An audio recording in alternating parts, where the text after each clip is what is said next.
Thank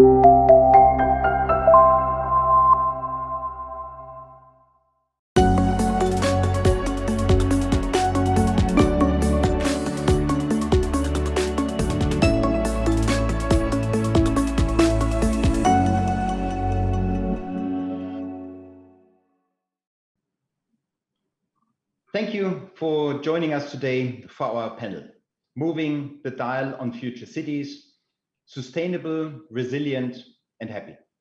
My name is Helmut von Struve and I will be moderating the session today. Over the past decade, we have seen significant progress in some cities in the Middle East. Efficient, smart city strategies see technology becoming more human-centric, helping well-being, safety and comfort. Governments have taken steps to create more efficient, sustainable, and inclusive urban environments. Each country has its unique vision of what a smart city looks like, but all have one thing in common: making cities' inhabitants happy. We all have a different view of happiness, and we want to embrace this diversity in today's panel. I'm joined by a distinguished group of experts who are at the forefront of the drive for sustainable, smart, and resilient cities. Let me now introduce you to our panelists. Damien Trinder is Acting Chief Environmental Officer at NEOM. He supports the company's commitment to protecting and enhancing the environment in and around the NEOM region. Dina Storey is Head of Sustainability Operations, EXPO 2020 Dubai, leading the development and implementation of the world's EXPO Sustainable Event Management Strategy. Mohammad bin Sulaiman is CEO of Data Hub Integrated Solutions LLC, also known as Moro, the backbone of Digital Viva. Through its Data Hub, Moro uses its expertise and alliances to contribute to the digital transformation of society. Chris Wan is Head of Design Management, Sustainable Real Estate for Masdar. Chris was instrumental in setting the vision and design parameters for the LEED Platinum Siemens building. And Matthias Rebellius. He is a managing board member of Siemens AG and the head of Siemens Smart Infrastructure business. His role is to drive sustainability across infrastructure by intelligently connecting energy systems, buildings, and industries. Welcome to you all, and thank you very much again for joining us today. Damien, if I can direct my first question to you. NEOM is a giga project that's clearly been years in the planning. What is it like building a 100% green energy system from scratch? Hello, Helmut, and thank you for the question. Look, it's a huge challenge. It has a number of elements which are advantages here because we're starting with a clean slate, so to speak, but it's a mammoth task. We have a great strategy looking at a fully integrated approach, looking at developing a range of renewable sources for supply within NEOM, and then translating that into potential energy products we can export, and particularly in relation to green hydrogen. So we're at the very start of this journey, and in the coming years we'll start to see some of the key elements such as wind farms and hydrogen plants being developed on site, along with the infrastructure that's needed to support all of that. So I can only say it's a huge challenge, but we're up for it, and it's definitely something that's needed at the moment. You know, the world is facing a climate crisis, and the ability to generate and produce clean energy is one of our biggest challenges at the moment. Thank you very much. And you know what I really like about it? It's not about only building a smart city. And what I understand, it's about building a cognitive city, a city that listens and understands. A smart and sustainable environment that is well advanced in the UAE, for example, is Masdar City, an example of sustainability in the region. Chris, can you please share with us the importance of clean energy in the design and development of future cities, and how you approach this at Masdar City? At Masdar City, we take a very holistic view on the relationship between the energy supply, the use of clean energy, and the actual fabric of the city. And one could say that there are sort of two dimensions between this relationship of clean energy and the development of a city. The largest scale one is about the utility providers and their very strong initiatives ongoing on a nationwide scale to start to decarbonize the energy supply. So this is a very important factor. And when we use energy from the grid, we are aware that there's a gradual transformation. However, that said, the more close upfront relationship of clean energy to our buildings is also being reviewed and studied. And the way we see it is that there's a role for large scale utility and also for the application of clean energy and specifically solar power into our buildings.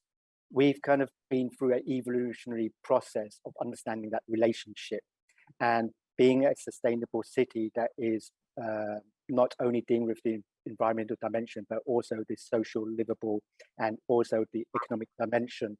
These relationships come into play to determine what is the best provision on a building by building provision.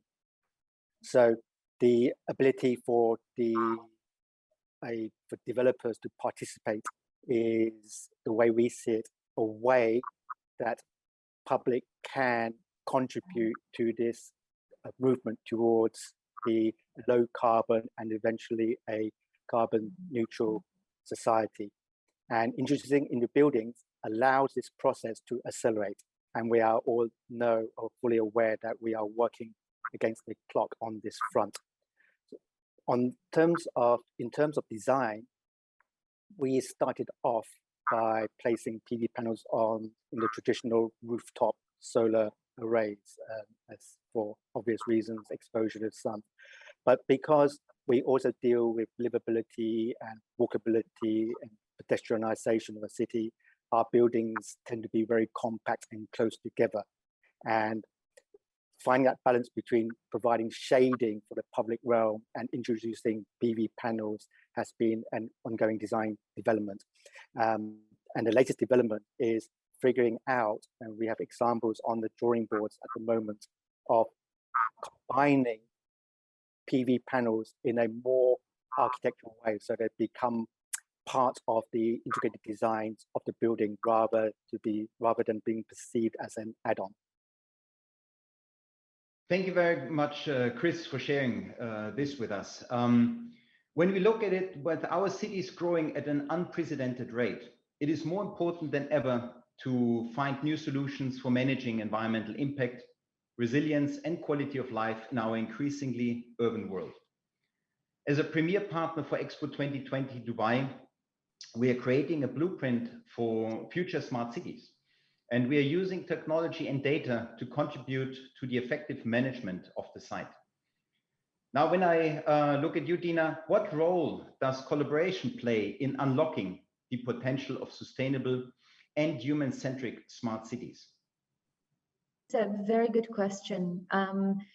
For us, sustainability is integrated into everything that the EXPO does. So it's in the DNA, it's ingrained in our construction, in our infrastructure, also in our operations. And collaborating with partners such as yourself is the only way to move forward. When we built and when we started looking at the design of EXPO, we always thought about the legacy, because most of the buildings, or over 80% of those buildings, will stay for legacy. And we think of this as a small city.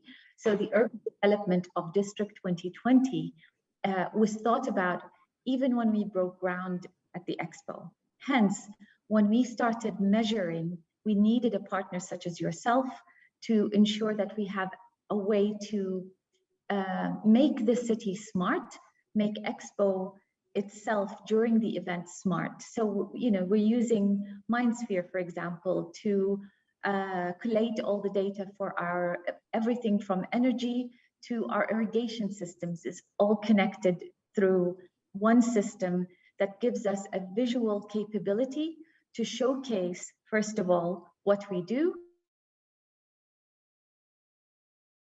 what we can utilize, and what our pain points are for District 2020. And we know that without collaboration, all of these elements wouldn't come together. And the smartness of this city is not just about the connectivity of the technology, but about the connectivity of the people that bring the technology together. And I think that's what EXPO stands for, is bringing people together.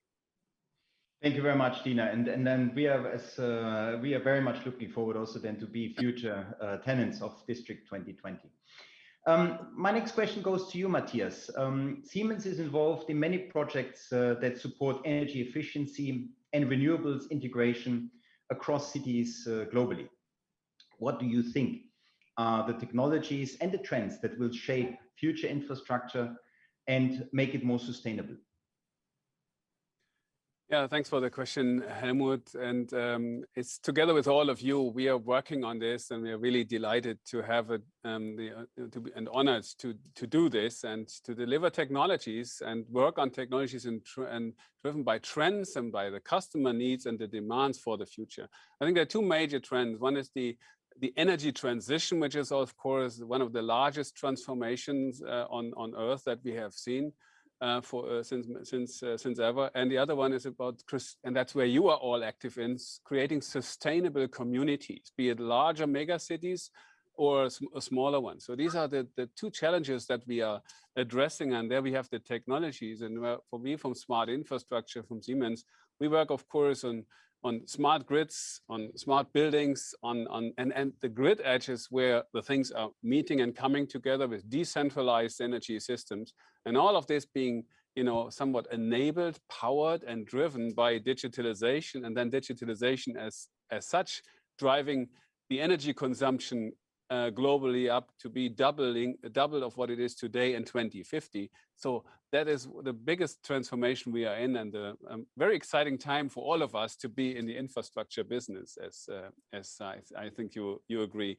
So the technologies, Helmut, that stand out and that are very important, of course, are everything which is around e-mobility. Be it the cars, be it also of course, the infrastructure, the charging infrastructure, and then how to get the power to the infrastructure, which means intelligent and resilient and powerful grids, medium voltage side, and then of course also the technology to drive this. One other example is virtual power plants, as we call it. This is the connection where this is where production and consumption of energy comes a lot more together, is engaging with each other, and having the virtual connection of many different distributed energy sources, and bring this into one grid as if it would be one power plant, a virtual power plant, and then providing this. We have examples around the world, like in Canada, in Finland, also in Vienna, in a research district, so to say, a city, for you it's a small one, but it's a small suburb of Vienna, but very intelligent and very innovative, where we bring this to life and bring this together. And even in Germany, we had another one now recently where we also added an exchange via a blockchain enabled marketplace, so to say, which we are testing together with universities and some utilities, so that you can take energy in excess, sell it to others, and that's all being done automatically via blockchain. So this is what I mean with creating a virtual power plant comprising out of many decentralized resources instead of having one centralized technology. So e-mobility, virtual power plants, of course, renewables, and all of this enabled and powered by digitalization. That is what I see as that's where we are working on, what obviously are the technologies of today and the future to make the transformation become reality. Thank you very much, Matthias. And I mean, when we talk about the focus of mega and giga projects in the region, livability and sustainability are becoming more and more important. Also ensuring that the citizens are fully aware of the impact their actions have on their urban environments. And Matthias, you mentioned it, digitalization. When it comes to data, it really is already all around us. And the question is, how can we make better use of it? It's one thing to collect data, and it's another to turn it into value. And this brings me to a question for you, Mohammad, On the topic of data, how do you get consumers and businesses to believe that their data is, for example, safe? Okay, so the biggest concern that consumers and businesses have are related to data privacy, data residency, and data sovereignty. Certain industries like government, financial services, and healthcare are mandated to have data resides in the country. Moro Hub cloud and digital services are hosted in the boundaries of the UAE and not connected to any cloud outside UAE. To add more to the confidence, Moro Hub services are certified by leading global and local authorities. For example, our cloud is certified by Dubai Electronic Security Center. We have our own cyber defense center, which operate 24/7, which basically ensure that our infrastructure is protected and ensure also that our clients' data is always protected and safe. Thank you very much, Mohammad, but allow me to stay with you. Yeah. When you talk about data-powered insights, which are the key to delivering resilient infrastructure that will shape a more sustainable future for smart cities, how does Moro Hub enable the use of data for its clients to survive, adapt, and also grow? Good. So last year, Q3, we have launched our Smart Cities Command Control Center. The objective of the center is to support smart cities agenda of the UAE and Dubai. We use different platforms in our center, which automatically collect data, process, and analyze data, then give recommendations to our clients. To give you a small example, we use smart and intelligence building management platforms to collect data from different systems within a building, analyze the data, to understand basically how the equipment within the specific building is operating, and basically tell us about any required maintenance before any component in the building gets damaged or it causes interruption to the business. So this is basically how we use basically data insights to help our clients and our enterprises customers. Thank you, Mohammad. If we continue now the discussion of sustainability, I would turn to you, Dina. We all know that sustainability is more than just a buzzword at EXPO, but how is it walking the talk side-wide in its bid to be the most sustainable World Expo ever held? And how can other projects and cities around the world learn from what you are doing? Thank you. First of all, it is, as I said before, integrated into EXPO. And again, people do use sustainability as a buzzword, but for us, it's not just a sub-theme. It is truly integrated. And I'll give you a few examples of that. All of our permanent structures are LEED certified gold and platinum. And that serves two purposes. It creates the credibility, but it also creates the capability for us to have efficient buildings that will stay to legacy. We look at the operations aspects of what we're doing. We have a KPI, for example, for waste diversion from landfill. At 85% of our waste needs to be diverted from landfill. As of the end of 2019, and we're in the process of finalizing our 2020 report, as of the end of 2019, cumulatively, we diverted over 91% of our waste from landfill. That is a great achievement, but at the same time, we always have to think 3 steps ahead. And that means that looking at for example, the waste characteristics and how that waste is going to change during operation. So construction waste, of course, is different than operational waste. And so predictability, it's a hard word, predictability is very, very important. And utilizing technologies such as yours and working with our partners, be it our waste management partner, be it the digitalization of the site, be it the renewable energy and working with DIWA, this is all interconnected, giving us the capability to predict what will happen during the event, and also giving us the capability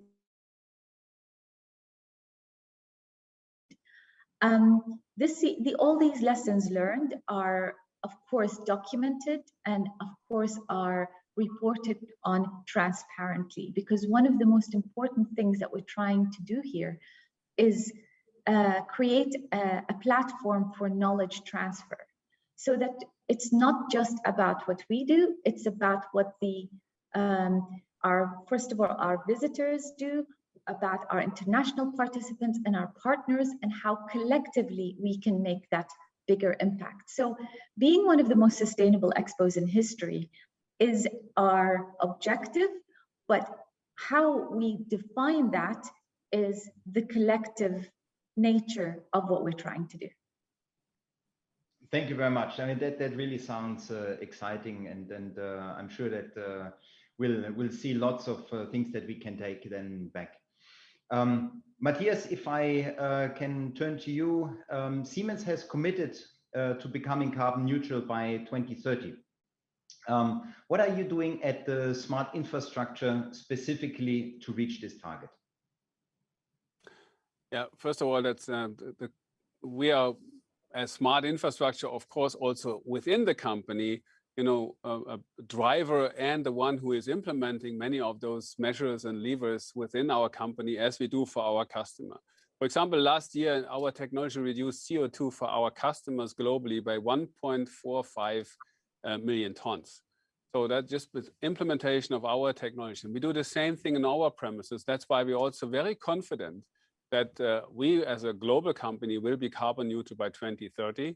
And of course, here I'm in our global headquarters today, more or less alone, as we are still in the pandemic, unfortunately. But here on this premise, which is pretty new, we are already committed to be carbon neutral in 2023.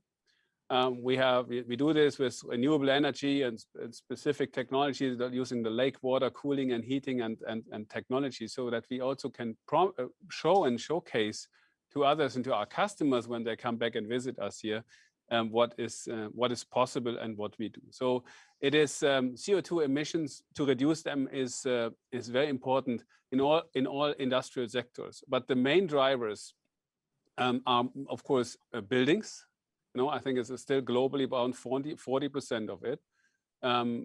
Here, especially brownfield, because with all the great developments that you do, the greenfield, the new buildings, as this one here is, of course, platinum, and as you said, Dina, before, that is what we do. But on the brownfield, there's so much potential for buildings. The other is mobility, and then that with the transformation to e-mobility, with a high increase need for infrastructure as well, and industrial, of course. So all of those three are very much important, and we live it the part in our own company. We have our industry, we have a digitalization and energy efficiency programs on all of our industrial sites globally.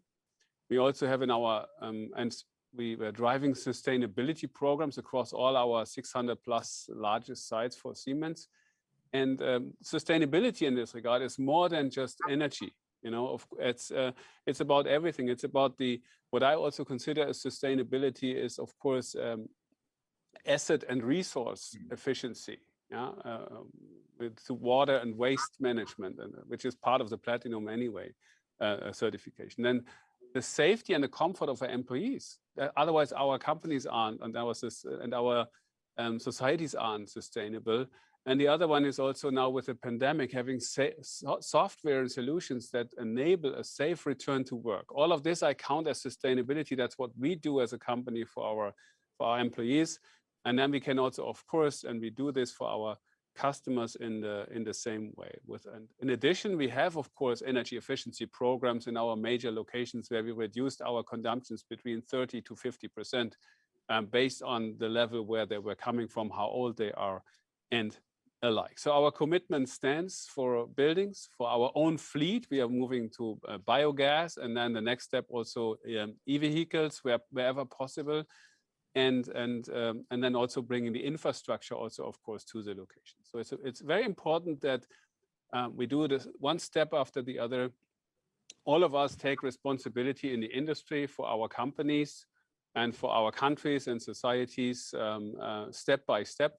And that's what we do. And we have great examples with our customers. Just to mention one in Dubai, the Dubai airport is one of our lighthouse projects when it comes to energy efficiency, asset efficiency, all enabled also with digitalization. And the results were here really, really great. We have a saving of almost 20% with energy efficiency measures. We have focused on air and water systems.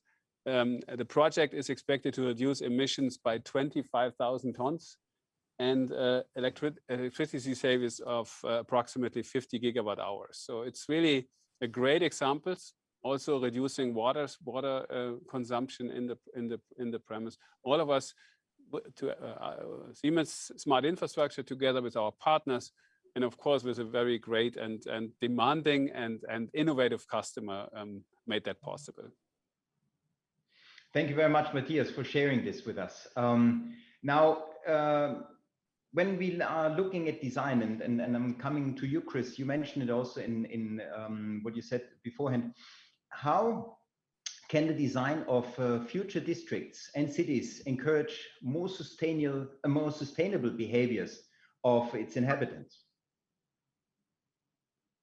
In that aspect, we always see city design from two different angles. There is the actual fabric of the city, where we talk about the streets, the buildings, the infrastructure, and we set certain standards that we try to meet and or in many cases exceed. Excuse me. So, for example, in the buildings, all our buildings target and exceed 40% energy saving and 40 to 50% water saving. The construction waste diversion, again, similar to EXPO, is hitting over 90%. And so these are kind of key areas in the fabric of the buildings. But then the other dimension, the other part is the human dimension.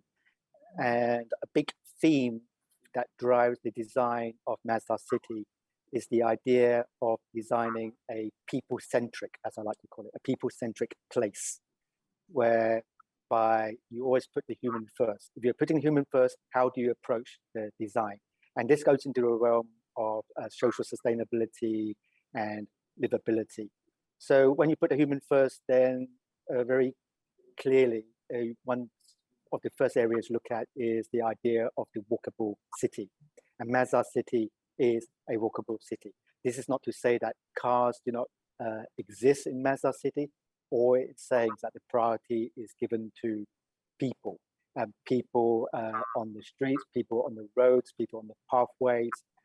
The idea that buildings are built closely together to create very nice, shaded, comfortable areas to walk in and safe areas to walk in. It's very easy to walk from building to building. It's actually much more easy to walk from one building to another building than rather than trying to take one of the other forms of transportation that is also available at Masdar City.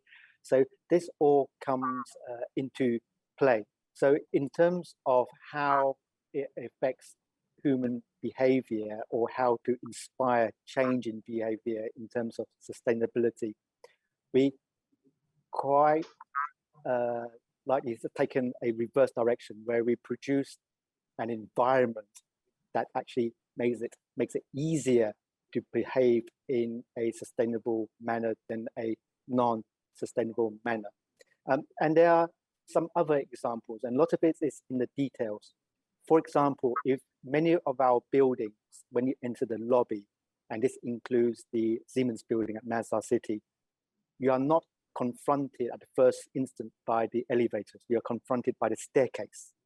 So the staircase is there in front of you, and you are encouraged to use the staircase. It's designed in such a way it's actually easier to move down a building using the staircase and the elevator. So that serves from a health advantage point of view. People want to clock up their steps on their iPhones, etc. And also there is a contribution to energy saving by using the elevators just a little bit less. So the macro and the micro scale are dealt with all the time, and we always place the people first when we're designing at Masdar City. Thank you very much, Chris. And as a tenant and being regularly in Masdar City in our Siemens offices, I know exactly the variety of buildings. It's definitely worthwhile to visit and experience yourself. As the Chief Environmental Officer for one of the biggest projects, not just in the region, but globally, Damien, how do the future cities in the Middle East compare to other parts of the world? And what can other countries and regions learn from projects such as NEOM? Well, I think you touched on it in the opening statement, the Helmut. NEOM and certainly the projects in this region tend to be of a much bigger scale. They have some really significant ambitions and they look at doing things in a greater breadth and to a level that's possibly not been done elsewhere. There are some excellent examples around the world of smart cities. You have Singapore and the new forest city that's been developed. Aspen and Vienna in Austria is a good example. And the new Toyota city at the base of Mount Fuji in Japan, just to name a few. And there are a lot of examples in India, in China, and other parts of Europe. All of them, including the cities in the Middle East, are trying to solve some of the same problems, and we've touched on them today: energy efficiency, water efficiency, how to improve livability. But certainly when you look again at the cities in MENA, whether it be Kuwait, who's trying to do a district at 400,000. You compare that to Toyota City, which is ambitiously looking at 360 residents and 175 acres. NEOM is 26,000 square kilometres. And then you look at Dubai, who has over 100 initiatives, trying to create a whole digital sort of system that gives people services at their fingertips. So I think really at the end of the day, it's the scale and the ambition that we see here in the MENA region and NEOM especially, which is the exciting part. So I mean, we certainly have some advantages, to be able to do things at scale. We don't have the legacy issues that you see, particularly in places like Europe and some of the other countries in the world. So we can start from scratch, from the ground up. And so I mentioned before, it was a challenge when it comes to the energy system, but it's an advantage when it comes to building smart cities. And so that's definitely the approach that we're taking, is to look at it as a whole and to bring it up as a complete system.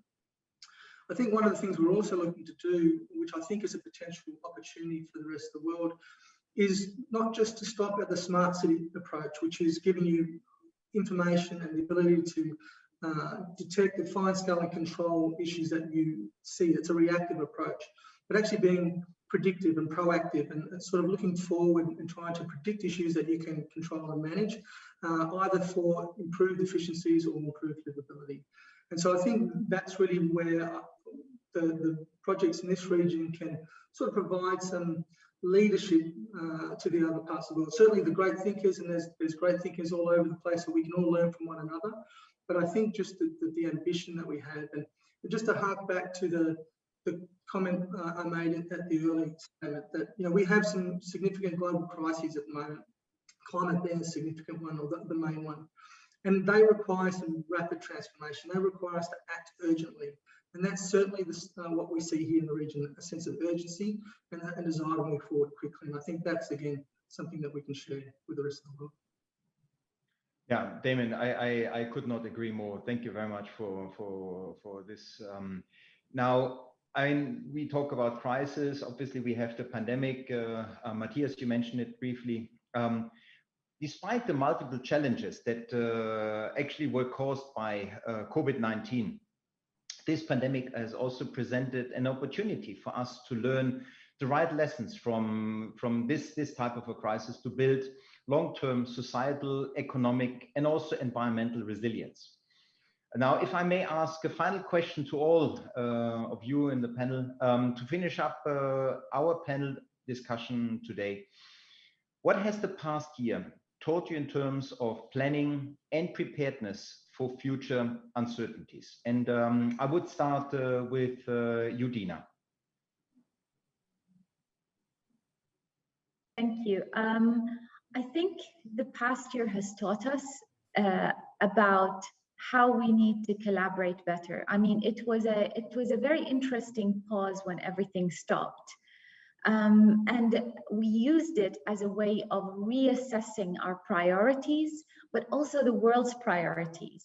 And we realized that the world was moving more towards addressing what Damien was saying, the climate emergency, and looking at it through that lens, and looking at it as the next big problem or emergency that the world has to tackle. So how do we then pause and take a step back and say, how are we going to solve this, and how are we going to collaborate together to solve this?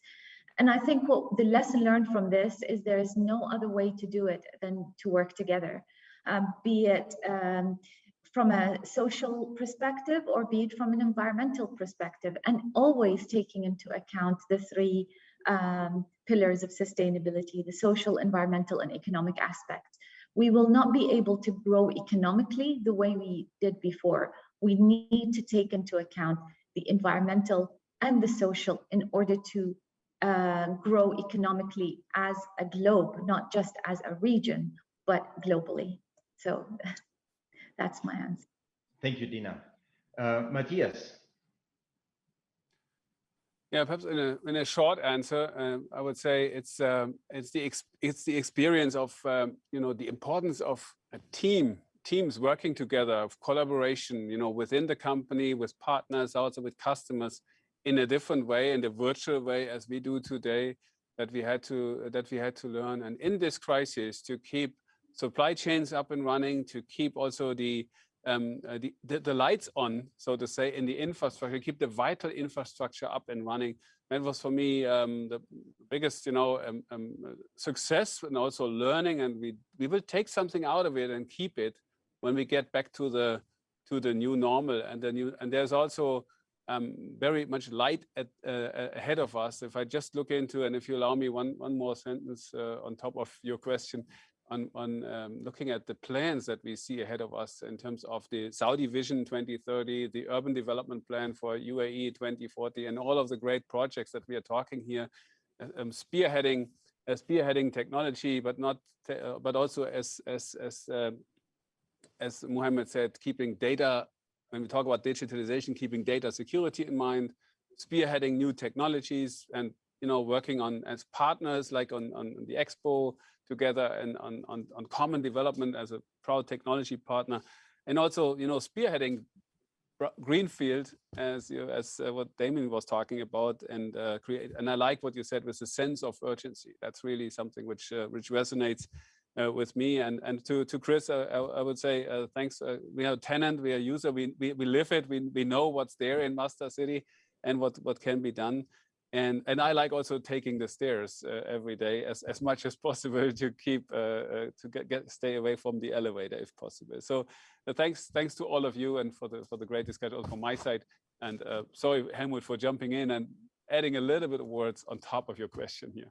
No problem. But then I would hand over to you, Damien.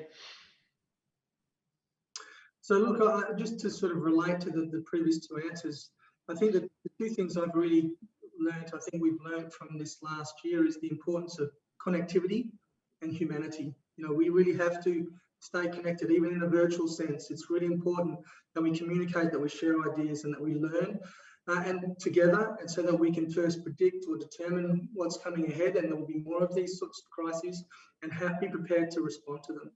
But with that, I think the thing that we've probably learned, particularly all of us sort of living in isolation, is the importance of humanity and caring for one another, and thinking about those that are affected, because these sorts of issues really affect the disadvantaged and disenfranchised. And so it's really important that we keep those things in mind. Yeah, very true. Chris, could you share with us your views? I would really like to second that point from Damien about humanity, and expanding on this point is to achieve humanity. I would look at it more than a lesson learned, but also an observation of the amazing ability for humans to adapt and to adapt to change. And one of the challenges as we move into a sustainable future, we always talk about mindsets and how people adapt and change of behavior is a common topic. But when the need arises, the ability for the collective to adapt to a disruptive change, I think is amazing, right? From the highest level of how we are engaging each other by whatever means, and reminding and to meet and to interact, and then down to a building fabric level, where we have definitely moved on in the way we perceive the home place and the office place, and the emergence of space that comes in between, developing ideas of the what it means to develop co-living and co-working, especially on the current lessons learned. And then to the micro level, where I have one observation that I think pinpoints this very well. And this is the idea about the paperless office. And for years, people talk about paperless office, and people make great strive to make a paperless office, but we all understand how hard it is to make an office paperless. And yet then suddenly overnight, we're all working at home, right? And I would say the majority of people, right, they either never have printed at home, right? Or if they have, it's absolutely minimal. I myself have never printed at home. In fact, I don't have a printer at home. And suddenly you're put in a position where you are in a paperless office world, and we adapt. And now we come back to the office, right? I've carried that on. I do not go to the printer anymore. Whereas I'd say 1 year ago, I was still using the printer as less as possible, but I was using it. And that is just a very small example of how circumstances can create major significant changes for the better. Thank you, Chris. And Mohammad, please, if you could share with us your view as well. I think, in my opinion, the biggest lesson from last year is societies that were technology ready suffered less comparing to those societies who were rejecting basically digital transformation. I think this is my opinion, and I think again, life after COVID is going to be totally different than before. And we have seen how many countries globally have reacted to it. Those cities and societies who were technology ready or digital ready, they could adapt, and they could basically run their cities and their operation. And those who were not ready, I think they were left behind, and their economies suffered a lot. Yeah, absolutely agreed. And let me thank everyone. And I think I speak on behalf of the panel when I say that we commit to take action together to keep moving the dial to ensure our cities are smarter, more sustainable, and also resilient for their inhabitants. It was a fascinating discussion, and I'm sure we will continue in future meetings. But unfortunately, we have run out of time today. Thank you very much again, Dina, Mohammad, Chris, Damien, and Matthias for joining me today in this panel. Please check out the Transformina website for discussions that deep dive into the technologies that are transforming industry, infrastructure, and transportation in the region and around the world. Thank you once again very much, and enjoy the rest of your day. Thank you. Thank you very much. Thank you. Best. Thank you very much.